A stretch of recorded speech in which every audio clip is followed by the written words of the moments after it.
We're just doing cameras. We have the refuge intercom stations that are on every floor and the Mircom interphone system. So that is all on here. Specifically cameras and the microphone. You have a microphone that broadcasts to the east entry vestibule, the west entry vestibule, and the exterior under the parkade. There's a horn speaker. We'll show you those when we walk around too. This microphone is solely for those 3 speakers. You can broadcast one-way communication to those 3 locations or two-way communication. The speakers do have integrated microphones, so you can hear if somebody's out there talking as well. This workstation was provided by the owners. Has the TX3 software, which is the Mircom for adding residents to be able to phone and page and grant access to the door through the intercom outside, as well as the software for the refuge panels that are on every floor as well. We'll call into this station. This will essentially act the same as a master station that's in the front entry vestibule. So I guess we can just start with cameras, probably the easiest. Same as everything else, all your equipment is in here. Not much that you're ever gonna have to touch, but just so you're aware, that is the main camera server, the server itself. All of the cameras are patched in to these 3 switches, camera switches, and your intercom and some cameras come into this guy as well. This Axis workstation is the separate audio manager. That guy basically just sits on the network. That is what is responsible for driving the microphone that calls those 3 speakers, the entry vestibules and the parkade. It's basically a no touch. It just runs. It runs on the network as long as the microphone's on. That's all that box does. The rest of that is other people's data. They are all labeled on the patches, I thought. I'll have to double check because these are all the cameras, I believe. Yeah, they're patched in. So cameras will be like 3rd floor camera 1, so on and so forth. So up to 9 from here. 21st floor, there's another rack up there. Oh, yeah. So on the 21st down goes from 21 down to 10. And then from here goes main up to 9. Oh. So they are labeled, like I said, it has 3, a 3-1, 3-2. So that's your 3rd floor camera 1, 3rd floor camera 2. They're labeled 2nd floor. So that'll be like 2-1, 2, 3, however many are on that floor. They're not specifically labeled like monitoring camera. They are in the programming, but not on your patch panel. The patch panel just gives you a wire number essentially. This is Telexperts stuff. This is your data jacks throughout the building, throughout the main floor. I have nothing to do with this. This switch is Telexperts equipment. So yes, these 2 Axis switches are all cameras, but between the main floor to the 9th floor, there were too many to fit on there, so there are some cameras patched in from the patch panel into this 3rd switch as well. Again, that's irrelevant. It doesn't really matter where they're patched. Labeled like Refuge 1, 2, so these are your Refuge phones, right? So Refuge, your 1st floor, 2nd floor, 3rd floor. Yeah. And then up to 9 again, and then from 10 up, go to the 21st floor. Yeah. And But they're like I all said, labeled the They same. are labeled. Like, yes, it only says 3-1, but that's 3rd floor camera 1. So that's all you have to remember if you're looking at those, if that's what your concern is. So again, that's just all of the equipment, and hopefully you never have to touch it. But essentially, it's an identical rack, and I believe it's, again, 90% our stuff in there. It's 2 Axis switches, identical to this. Patch panel, cameras labeled exactly the same way, and that's everything that's up there. Cameras are on this guy. Axis Camera Station is the program to run to view and review and export any footage. When it comes up, it's just going to start up at the last view that was there. It has created some default views just through as we were adding cameras to the system, it just created views as the cameras were added. So you can change your views just by clicking on any of the views. This will show you all of your cameras. Every floor is essentially the same. We have a east hallway camera and a west hallway camera. So 17th east, 17th west. You're just looking down the hall on each floor. From the live view, which is where we are right now, you double click on any camera, it'll go to full screen. When you're in full screen, your trackball will allow you to digital zoom, and you double click again to exit out. Brings you back to your split view if you were on one. So these views can be customized, created, added, edited, deleted, however you see fit. As I said, at this point, they're kind of all mixed up because they just create views automatically as the cameras are added to the system. So as we installed them, they just got dumped into default views. You guys can create however many views you want and put whatever cameras you want in them.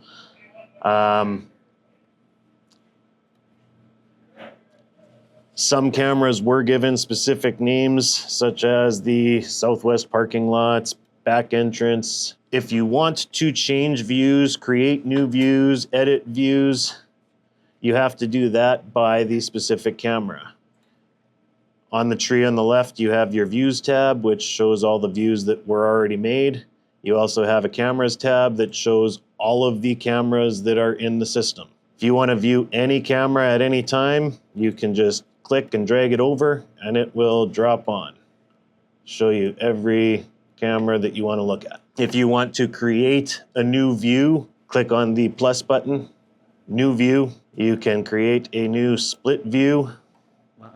And you can specify however many cameras you want. If you wanted to add every camera into here, you could. You can change your screen size to suit whatever you want. If you want to have some small, some big, again, it's all I'm doing to bring these cameras in. Just click on whatever camera you want, drag it over, and you can adjust your size however you would like. If that's the view you want, put a name in for it and save the view. Once you save that view, when you go back up to your Views tab, that view will show up. View 8, that's the one that we just created. Because this one's kind of goofy and not really good for much, if you want to delete this view, highlight the view that you're on, click the little trash can, delete view, yes, and that view is gone. So now when we close this window or open a new view, it's gone, you can't get that back. Again, drag and drop whatever you'd like on any square to view that specific camera, and double click on any camera to go to a full screen. In the split views, you can notice the picture looks a little bit fuzzy, not really crystal sharp. When you're looking at multiple camera streams, the system will automatically go to a lower resolution just to lower system resources. So it'll stream at a pixelated view a little bit. It does record at the full resolution, high resolution screen that you would see when you're in full. And you can force it into, if you right click on here and select stream profile, automatic is just saying, control it, you can go low resolution, do whatever you want. If you want to force it to high, you can force it to high, but again, that's just adding unnecessary work on the machine. Leave it automatic. Just know that it always is recording at that full resolution, high resolution, clear picture. That's basically it for navigating through your live, setting views to review footage. All you have to do is click on this little film reel right here, click on that, and you are going to bring up the Show Recordings window. This will show all of the recordings for whatever cameras you are currently viewing. Anywhere that there's a red bar indicates that there's recorded footage on that specific camera for that specific time. If you hover on it, it will show you your time.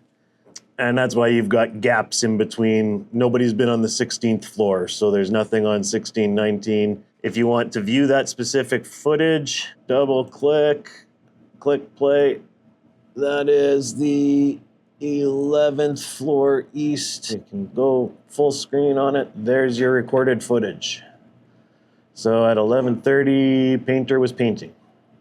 You can drag on that recorded line if you're looking for something specific. But if all you wanted to see was this gentleman painting, your trackball allows you to expand that so you can get a little bit more detailed on your time. But if he is who you were looking for and you wanted to save that footage, over here right above, you've got these two little ticks. This is to give you a start and stop time for footage.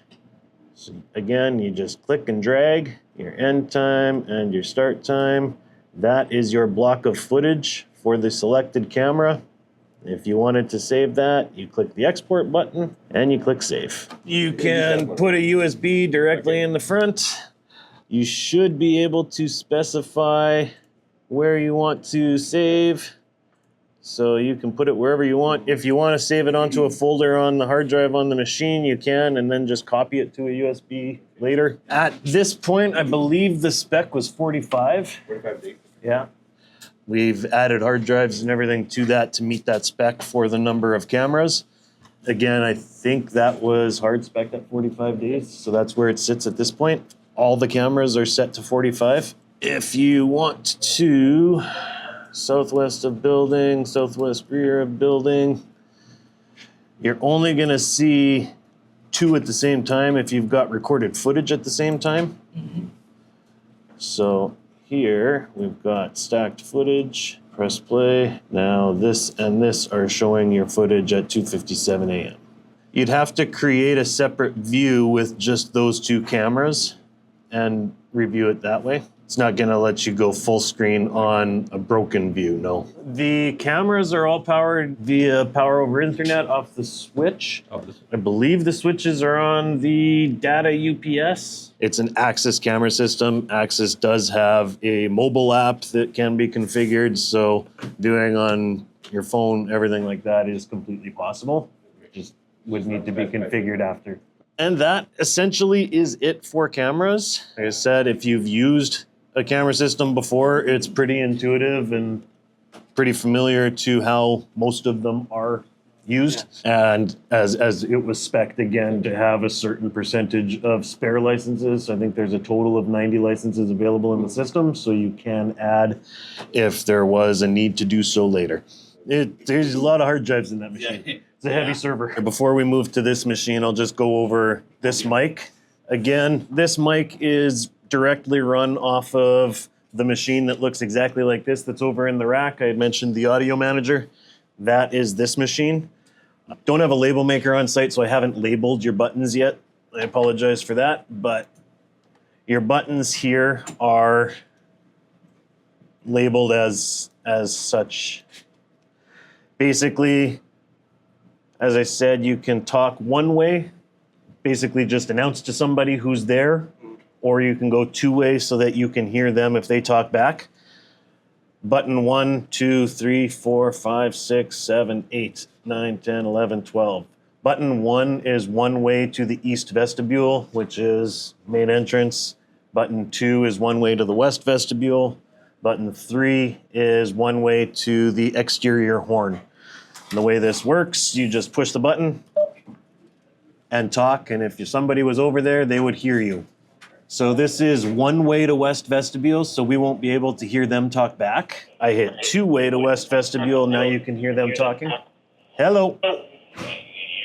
I can hear you. East, west, and west outside. Then east, west, and west outside. If you just want to hear, you would have to do that and press the mute button. So now you're just listening and they wouldn't be able to hear you because we're muted. You want to talk, hit the button. Now it's muted. And to hang up, you either press the hang up button or the green button again. Either way ends the call. And like I said, that's just that audio manager for those 3 locations. The 2 vestibules and outside the parking lot, that horn speaker. Yeah, this was just kind of added supplements. They wanted direct communication to those locations. So outside of cameras and there. Next, I guess, would be the refuge panels. Every floor in the west stairwell has a intercom refuge button. That on all of the floors calls directly to the handset in the east vestibule. There's a handset on the wall. For all of those floors, they will by default call there and here. The software for that is called IX Soft. And I would assume that this is just going to be something that's always running on this machine. Again, this machine was just supplied by you guys yesterday. It does not have a microphone and it does not have a speaker, so that will have to get added to this. But when this system does have a microphone and speaker, this workstation will act essentially exactly like a master station for the intercom. If somebody calls from any floor, this will ring. Actually, go to the front vestibule and just call this location so they can see what a call looks like. If there was a microphone connected, we can talk. We can talk right now if there was a microphone. So he picked up and hung up, so it ended the call. Every floor, so here's your refuge floor.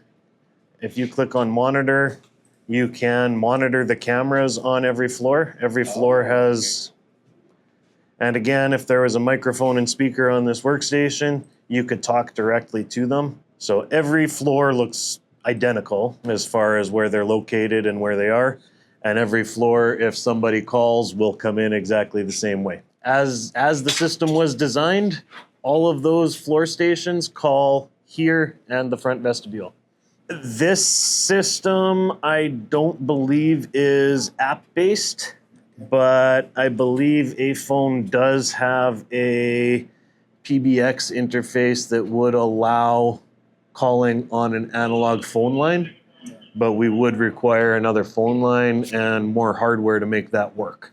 Like I said, as the system was designed per the spec, this is how they wanted it. So the call stations on each floor call here and that main entry vestibule. But absolutely, if stuff needed to be changed or added to make it work better for you, we'll make it work. That is essentially the system. It's pretty straightforward. It is a two-way intercom to whoever phones you from whatever floor. And that's really all there is to it. All right.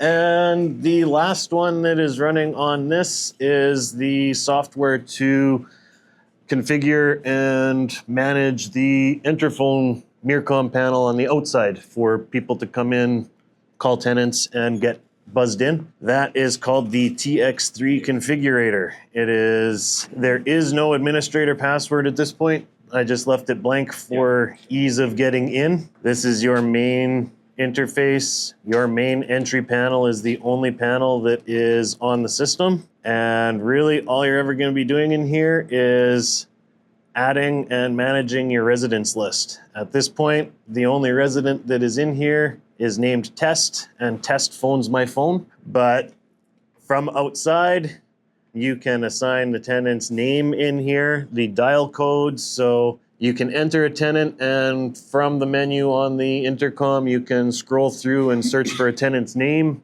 hit call that way. You can also, if you were coming to see me and you knew that my number was 1000, you can walk up and just dial 1000 because that's what I've entered my dial code as. You can dial 1000 and that will call me as well. That will ring my phone. We'll be having a conversation. From my phone, I hit 0, which again, that can be specified in the programming. 0 triggers the access control system and unlocks the entry door. Again, that can be specified. Okay, so this is probably the same as what you're doing. Add resident, connected to panel main entry. It's using this phone line. That's just all generic. There's no other options. If you want to use the phone line. Add the name, you can add a dial code, and then your keyless entry code. So right now it's 0. If you want to make that 9, make that 9. Enter the telephone number that you want it to call, click OK. And again, for the time being, because I don't have any other instruction, this is all the Mircom stuff. That's the keys for the intercom outside. So if you have to open that, and this is just all of the extra parts and manuals from the Mircom because I wasn't sure where else to put it. So it's there. That's everything as far as how it works.